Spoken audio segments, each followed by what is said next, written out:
let's talk about the quarterbacks because you have to talk about this every day. This weekend it was like, what about Carson Wentz? And what about Sam Darnold?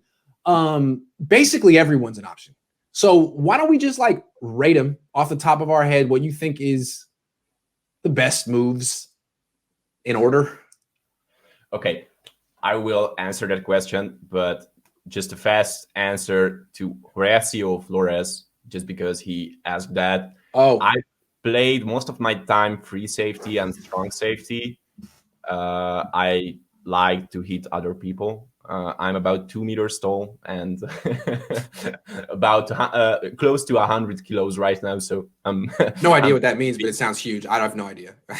Okay. Metric system gets me every time. Yep, but I was as well a wide receiver, but yeah, most of the time I was a free safety, and I freaking like that. Jeez, it was great. I played American football for 8 years in here. Really? In Hungary, made some MVP prizes as well. But back to the question, rating the 49ers quarterback options. Well, first of all, what I must say that if I were the GM, I would still draft a quarterback in the second round. I'm pretty sure that Mac Jones will be available in the second round. And I'm sure we could do that. I also like Kyle Trask. I think that he's a late first rounder. Maybe he just put some more price into himself. Maybe he can get a team in the middle of the first round. I don't think that there are a lot of people who are saying that Sam Darnold is a good option. I don't think that he is a good option. I would never. I don't understand why people hold Sam Darnold in higher esteem than Josh Rosen, by the way. I mean, yeah, Josh Rosen bounced around, but like Sam Darnold did nothing on the Jets. Nothing. So I'm sorry. I don't get that. Like, why trade for a guy you basically already have? Potentially. Yep. The tragedy of Josh Rosen is that he went to teams with a lot of problems. He was drafted by the Arizona Cardinals, who weren't great at the time, who just couldn't bring the best out of him. And then he went into They hired that coach, Steve Wilkes, basically to lose. They're like, look, we're not going to give you a competitive team. This is basically a tank season. And then when they went 3-13, they fired him. They're like, that's unacceptable. You lost? Are you kidding? So yeah, that was a ridiculous team. Then he gets traded to the Dolphins. And that team stunk at the same time. He gets cut, but they fired their offensive coordinator. Yep. So yeah, to me, let me start breaking down some quarterback options. You tell me if you agree. I don't think they can take a quarterback in round 1 this year. I don't think they can.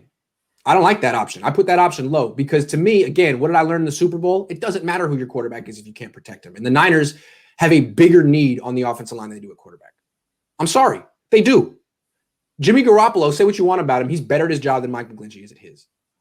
He's better at his job than whoever the Niners center is.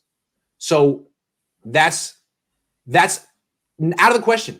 First round pick on a quarterback this year. I wouldn't even trade up into the back half of the first round for a quarterback. I think taking one to the second round pick is cool, but I wouldn't trade up at all. Again, the offensive line needs an overhaul. The secondary needs an overhaul.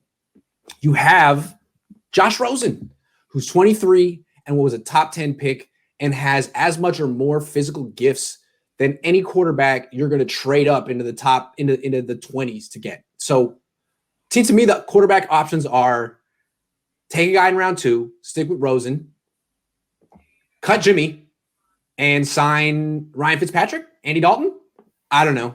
Because even if you keep Jimmy, you're the worst team in the division. So what are you doing? Well, just trade him for a 5th, 6th, 7th. I'll take it. I'll take it. A 7th rounder in 2075. I'll take it. I don't care. You're the worst team in the division with Jimmy Garoppolo.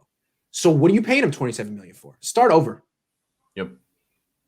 I like that option. Yeah, I do think that back to the Rosen thing. I do think that he can be an option, but we just have to sign better quarterback coaches, and Kai just have to put some time into developing quarterback, not just asking him to do things. I feel like Kyle, the reason he doesn't have a track record of developing quarterbacks, and his dad doesn't either, is their style of coaching is to be hard on you. when you make a mistake, to really harp on it. And there's guys who are more positive reinforcers and negative reinforcers. Like when you do something good, I'm going to give you a lot of praise. Or when you do something bad, I'm going to really let you know about it. That's what they're like. And I think maybe with a quarterback like Matt Ryan, who's in his mid-30s, and maybe he needs a coach who's a ball buster and a stickler and a negative guy. But a 23-year-old, I think he needs more positive, especially Generation Z, these guys born in 1997 and stuff. I think they need a little bit of, you're really good, I believe in you. You're really good, I believe in you. That was a good play. Let's focus on this. And that's just not their personality, man. It's not. So I'd like to see what he could do with Josh Rosen, because Josh Rosen has a lot of physical gifts, but why are we expecting Josh Rosen to improve under Kyle Shanahan when Jimmy Garoppolo didn't, or CJ Beathard didn't, Nick Mullins didn't? I don't know. Sad story, but so true. Sad story, but so true.